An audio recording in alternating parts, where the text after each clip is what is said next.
नमस्कार. मालिकेच्या आजच्या भागामध्ये आपल्याला पाहायला मिळणार आहे की फायनली इकडे अर्जुनने वाट लावलेली आहे आणि त्याचबरोबर सचिनला घराबाहेर हकललेलं आहे. त्यासोबतच इकडे आपल्याला पाहायला मिळणार आहे ते म्हणजे सुमनने हुशारीने एक गोष्ट केलेली आहे आणि ती म्हणजेच की तिने आता व्हिडिओ मिळवलेला आहे. तो म्हणजे नागराजने कन्फेशन दिलेला. नागराजने स्वतःच्या तोंडाने गुन्ह्याची कबुली दिलेली आहे आणि त्या सगळ्याचा तिने व्हिडिओ बनवलेला आहे. हे सगळं कशा पद्धतीने होणार आहे ते आपण आपल्या या व्हिडिओमध्ये पाहणार आहोत. त्यासाठी व्हिडिओ शेवटपर्यंत पहा. त्याचबरोबर चॅनलवरती नवीन असाल तर चॅनलला नक्की सबस्क्राईब करा. इकडे सुमन आणि सायली दोघेही बोलत असतात. तेव्हा प्रतिमा म्हणते की मी कॉफी घेऊन येते आणि प्रतिमा कॉफी आणायला जाते. तेव्हा मात्र सुमनच्या डोक्यात एकच सुरू असतं की आपण वहिनींना आणि भाऊजींना सगळं सांगितलं पाहिजे. जर त्यांना ह्या सगळ्या गोष्टीची कल्पना दिली तर ते सुद्धा आपल्याला साथ देतील. तेव्हा मात्र सायली म्हणत असते की नाही सुमन काकू, असं करून नाही चालणार. नागराज काका कसे आहेत तुम्हाला माहिती आहे ना. त्यांनी जर नाटक केलं आणि काही गोंधळ केला तर प्रतिमात्या लगेचच बोलून जातील आणि प्रतिमात्याने जर हे त्यांच्या तोंडाने बोललं तर खूप अवघड होणार आहे. त्यामुळं आपल्याला ही गोष्ट सांगता येणार नाही, असं सायली सांगत असते. तेव्हा मात्र सुमन म्हणत असते पण बघ ना, आपल्यावर एवढा जीव लावतात ते आणि आपण त्यांच्याशी असं खोटं वागतोय. त्यांना किती काळजी वाटते माझी. सायली म्हणते हो ना, आमच्या दोघांच्याही डोक्यात तेच आहे. पण आपण जे करतोय ते फक्त आणि फक्त त्यांच्यासाठीच करतोय ना. कारण तुम्ही बघा ना कसं आहे ते. त्यांना जर या गोष्टीबद्दल कळलं तर ते चुकून नागराज काकांचा राग अनावर झाला आणि त्यांनी रविराज काकांचा राग अनावर झाला आणि नागराज काकांना त्यांनी जाब विचारला तर. इकडे आपल्याला पाहायला मिळतं कल्पना किचनमध्ये असते आणि सचिन घरी आलेला असतो. तो दरवाजातून वाकून बघत असतो आणि कल्पना आहे त्याच्या लक्षात आल्यावर तो तिकडून आवाज देतो आई म्हणून. तेव्हा कल्पना खूप चिडलेली असते. ओरडतच दारात जाते आणि त्याला म्हणते की तू का आलायस, काय गरज आहे तू इथे यायची, कशासाठी आलायस तू, कोणी सांगितलं तुला इथे यायला, तुला आठवतंय ना यांनी तुला मागच्या वेळेस हाकलून दिलेलं होतं. तेवढ्यातच प्रताप वरती असतात, त्यांना आवाज ऐकू जातो कल्पना कोणाला एवढं बोलतीये म्हणून. ते बाहेर येतात आणि ते पाहतात त्यांनाही धक्का बसतो. इकडे नागराजचा जीव खालीवर होत असतो कारण त्याला भीती वाटत असते. त्याला असं वाटत असतं की हे सगळं जे काही घडत आहे या सगळ्या गोष्टींमुळं तो अडकला जाणार तर नाही आहे ना, या गोष्टीची भीती त्याच्या मनात असते. आणि नागराज मात्र विचार करत असतो. नागराज म्हणतो की मला वरती गेलं पाहिजे. नाही, सुमन एकटी आहे. तेव्हा अर्जुन तिथे येतो आणि नागराजला विचारू लागतो काय झालं नागराज काका. नागराज म्हणतो की नाही सुमन वरती आहे ना, मी जाऊ का तिकडे. अर्जुन म्हणतो गरज नाही आहे, सायली आहे ना तिथं आणि आत्ताच डॉक्टर सांगून गेलेले आहेत ना. तरीही नागराजला ऐकू वाटत नसतं. नागराजच्या मनात भीती आहे की सुमनने जर सगळं काही सांगितलं तर काय करायचं. म्हणून नागराज इकडे म्हणू लागतो की नाही मला मला गेलं पाहिजे तिथं. तेव्हा अर्जुन म्हणतो त्याची काही गरज नाही आहे. तेवढ्यातच प्रतिमा कॉफी घेऊन चाललेली असते. इकडे सायली आणि त्याचबरोबर सुमन यांचं बोलणं सुरू आहे. सायली सुमनला धीर देत असते, नका काळजी करू, होईल सगळं व्यवस्थित, असं सायली सांगत असते. परंतु सुमन मात्र म्हणत असते की नाही, मला ना खरं तर कळत नाही आहे की काय करायचं आणि कसं करायचं, असं सुमन सांगू लागते.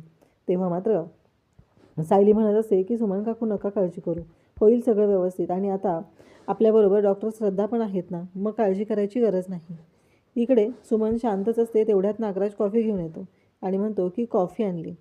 तेव्हा सुमन आणि सायली पाहत राहतात आणि नागराजला पाहून पुन्हा आता सुमन ओरडायला सुरुवात करते की बांधलेला आहे, तो अंधार, किडनॅप, हे सगळे शब्द तिच्या तोंडून बाहेर पडतात आणि ती ओरडायला सुरुवात करते. नागराजला कळतच नाही आहे की हे सगळं काय चाललं आहे. कारण सुमन अचानक हायपर होते आणि नागराजला बघितल्यावर पण ती हायपर होते आणि तसं तर सुमन इकडे प्रतिमा आणि रविराजला बघितल्यावर सुद्धा हायपर होते, असंच आपल्याला पाहायला मिळत आहे. इकडे आता सचिन दारातच उभा असतो. तेव्हा प्रताप त्याला म्हणतात की निघ, तुला मी मागच्या वेळी सांगितलेलं होतं तू पुन्हा यायचं नाही, पुन्हा इकडे येऊन तोंड दाखवायचं नाही, तरीही तू का आलेला आहेस, असं ते विचारू लागतात. तेव्हा तो म्हणत असतो की असं काय करताय, मला माझ्या बायकोची आणि बाळाची काळजी आहे ना, म्हणून मी इथं आलेलो आहे. तेव्हा प्रतापचं म्हणणं असतं की गरज नाही आहे ह्या सगळ्या गोष्टींची, ज्यावेळेस गरज होती तेव्हा तुझे रंग उधळलेले आहेत आणि आत्ता कशाला आलायस. तेव्हा तो म्हणत असतो की नाही, मला माझ्या बायकोला भेटायचं आहे आणि मला तिच्याशी बोलायचं आहे, त्यासाठी मी आलेलो आहे. असं म्हणत मला अस्मीला भेटायचं आहे, ती माझा फोन घेत नाही आहे आणि मला कळत नाही आहे माझं काय चाललं आहे, असं म्हणत तो पुढे चाललेला असतो.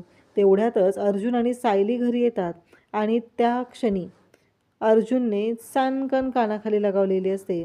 कळायचं बंद झालेलं असतं आणि सचिन पाहतच राहतो, कारण त्याला विश्वासच बसत नाही आहे की हे सगळं काय घडतंय. कारण त्याला कळतच नाही आहे की त्याला कळायच्या आधी अर्जुनने त्याच्या कानाखाली दिलेली असते आणि त्याला सांगितलेलं असतं की निघ, इथे यायची काहीही गरज नाही.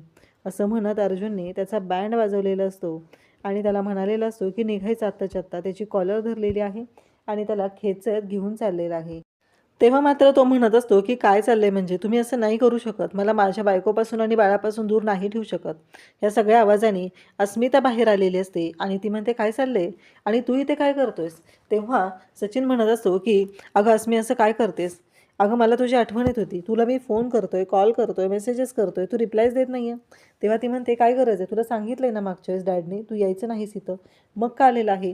तो मात्र हात जोडून माफी मागू लागतो. तो म्हणत असतो की अगं अस्मी मी एकटा पडलो.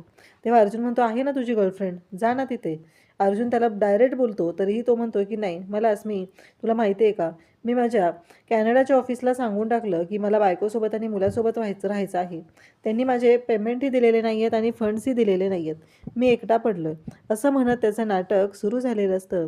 आणि त्याच वेळी इकडे अर्जुन, सायली सगळेजण तिथं आहेत, त्याला बोलत असतात. तेव्हा त्याला खरं तर आता पैशांची गरज आहे हे लक्षात आलेलं असतं आणि तो अस्मिताला म्हणत असतो तू जर मला आता माफ नाही केलंस तर मी अन्न पाणी सोडणार आहे आणि तुम्ही असं मला माझ्या बाळापासून दूर नाही ठेवू शकत आहे. प्रताप म्हणतो बाद झाला, एकतर ना अस्मिताची तब्येत ठीक नाही आहे म्हणून आम्ही सगळे शांत राहिलो आहे. त्याचा अर्थ असा नको समजूस की तुला आम्ही सोडून दिलं आहे. नाही, तुला त्याची शिक्षा तर भोगावी लागणारच आहे, पण आत्ता तू जा, आत्ता इथे थांबू नकोस. कारण तुझ्यामुळं हे सगळं जे काही वातावरण आहे ना ते बिघडत चाललेलं आहे. त्यावेळेस इकडे अर्जुन आता ऐकतच नाही आहे, कारण सचिनला जर घराच्या बाहेर जायचं नाही आहे, त्याची नाटकं सुरू झालेली आहेत. त्याने आता धमकी द्यायला लागलेला आहे की मी जेवण खाणे सोडणार आहे आणि मी उपाशी राहणार आहे, हे सगळं त्याचं चालू असतं.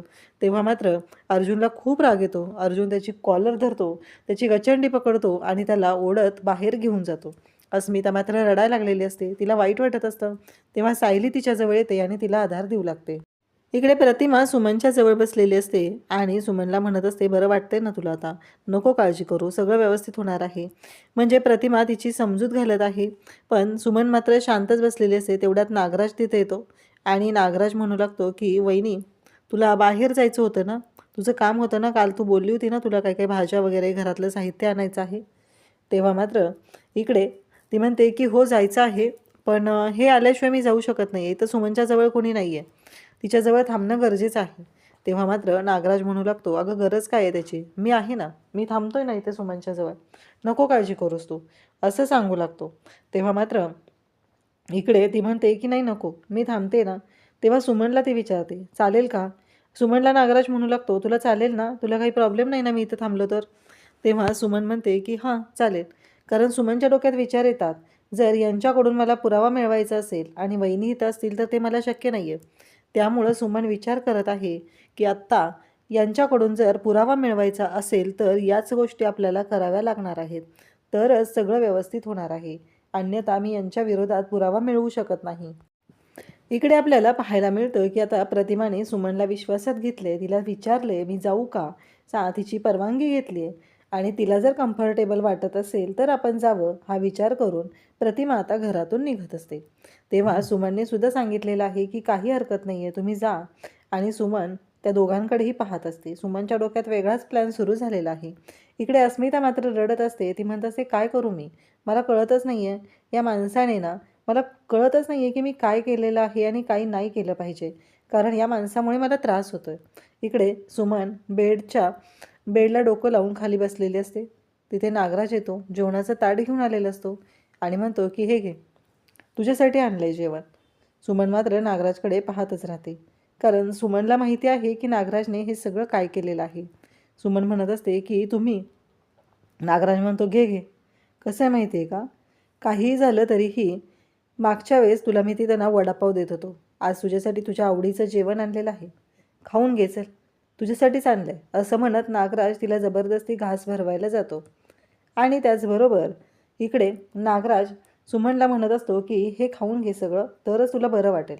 जबरदस्ती तिला घास भरवत आहे. सुमन मात्र शांतपणे आहे. सुमन काहीच बोलत नाही. इकडे सगळेजण शांत बसलेले आहेत. तेवढ्यात अश्विन येतो. अश्विन विचारतो काय झालं. मग अश्विन आल्यानंतर अश्विनला सायली सांगू लागते की सचिन आला होता आणि तो अशी अशी धमकी देऊन गेलेला आहे. तेव्हा मात्र इकडे धक्का बसलेला असतो की हे सगळं काय होतंय. आणि मग मात्र प्रश्न पडलेला असतो आणि त्याचबरोबर इकडे सगळेजण सांगू लागतात. काहीही झालं तरीही आत्ता इकडे सायली अस्मिताला सांभाळत असते. अस्मिता म्हणत असते की हे सगळं जे काय आहे ते मात्र खूपच भयानक चाललेलं आहे. आणि अस्मिता रूममध्ये चाललेली असते. तेव्हा मात्र अस्मिता म्हणते की मी रूममध्ये जाते. तेव्हा तिला कल्पना म्हणू लागते की अगं अस्मिता नको जाऊ रूममध्ये. तुला माहिती आहे ना काय होतंय ते. मग कशासाठी सांग बरं. आणि तू इथेच थांब, आमच्यासोबत थांब. तिथं थांबलीस तर उगीच वेगळा विचार करत राहशील असं सांगितलं जात असतं. तेव्हा मात्र इकडे सायली अस्मिताला जवळ घेते आणि तिची समजूत घालू लागते. कारण हा जो प्रसंग आहे तो खूपच विचित्र असा प्रसंग उभा राहिलेला आहे. खूपच विचित्र अशा गोष्टी झालेल्या आहेत. इकडे अर्जुन म्हणत असतो की मी चाललोय. तेव्हा अर्जुनला इकडे अश्विन विचारतो की तू दादा कुठं चाललायस. तेव्हा तो म्हणतो की मी आत्ताच्या आत्ता सचिनच्या घरी जाणार आहे आणि त्याला जाब विचारणार आहे. त्याला जाब विचारणार आहे म्हटल्याबरोबर इकडे अर्जुन त्याचबरोबर सगळेजण तिथं असतात. अश्विन म्हणतो की थांब दादा, मी पण येतोय तुझ्याबरोबर असं म्हणत आता अश्विन आणि ते दोघं निघालेले असतात. इकडे आता सुमनला जबरदस्तीने जेवण खाऊ घालत असतो तो म्हणजे नागराज. तिला म्हणत असतो की घे, कसं आहे वडापाव खाऊन खाऊन कंटाळा आला असेल ना तुला, म्हणून तुझ्यासाठी हे जेवण आणलेलं आहे, हे जेवण घे असं म्हणत तिला जबरदस्ती घास भरवत आहे आणि तिला सांगत आहे. त्यासोबतच इकडे पाहायला मिळतं ते म्हणजे आता सुमनला आठवू लागलेलं आहे. सुमन म्हणते म्हणजे माझे हात बांधलेले होते, पाय बांधलेले होते, अंधार होता, तोंडाला हे केलेलं होतं. हे सगळं ती बोलायला सुरुवात करते आणि त्याचबरोबर ती म्हणत असते की नाही हे सगळं जे काही झालेलं आहे ना.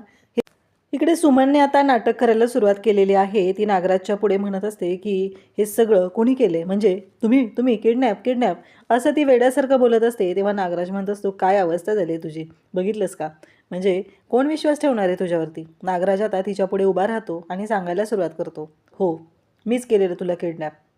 आणि सुमन काहीतरी आठवतंय हे दाखवत असते आणि ती बोलत आहे. त्यावेळी इकडे सायली आणि अर्जुन दोघंही विचार करत बसलेले आहेत. त्यांच्या दोघांच्या डोक्यात एकच विचार सुरू आहे की सुमन काकूचं कसं होणार. आणि इकडे अस्मिताची काळजी वाटत आहे. कारण पूर्णाजीने सांगितलेलं आहे अस्मिताची डिलिव्हरी झाली की मग आपण ठरवूया काय करायचं आहे ते. इकडे आता उद्याच्या भागात आपल्याला पाहायला मिळतं की नागराज सुमनला मारायला सुरुवात करतो आणि म्हणतो की हो मीच केलेलं होतं तुला किडनॅप. आणि त्याचबरोबर एक गोष्ट लक्षात ठेव, 22 वर्षापूर्वी दादाचा जो अपघात झालेला होता त्या सगळ्याचा मास्टर माइंड मीच होतो. ह्या सगळ्या गोष्टी मीच केलेल्या आहेत, या सगळ्या गोष्टींना मीच जबाबदार आहे असं तो स्वतःच्या तोंडाने सांगू लागतो. पण त्याला कुठं माहिती आहे की तो ह्याची कबुली देतोय. त्यावेळेस मात्र तो आता अडकलेला आहे, तो म्हणजे एका ट्रॅपमध्ये ज्याचा विचारही त्याने केलेला नाही आहे अशा ट्रॅपमध्ये तो अडकलेला आहे. आणि इकडे सुमनने या सगळ्याचा व्हिडिओ बनवलेला आहे. नागराज स्वतःच्या तोंडाने आता गुन्ह्याची कबुली देत आहे. सायली, अर्जुन आणि सुमनने केलेल्या प्लॅनमध्ये अशा जबरदस्त पद्धतीने नागराज अडकलेला असतो की ज्याला आता कळायचं बंद होणार असतं. कारण त्याच्या विरोधात खूप मोठा पुरावा अर्जुन, सायली आणि त्याचबरोबर इकडे सगळ्यांच्या हाती लागलेला आहे. कारण इतके दिवस ज्या मास्टर माइंडला ते शोधत होते तो मास्टर माइंड दुसरा तिसरा कोणी नसून आपल्याच घरातला आहे, म्हणजेच रविराज किल्लेदारांचा छोटा भाऊ आहे ज्याने हे सगळं केलेलं आहे. अशाच अपडेटसाठी चॅनलशी कनेक्ट राहा. थँक्यू.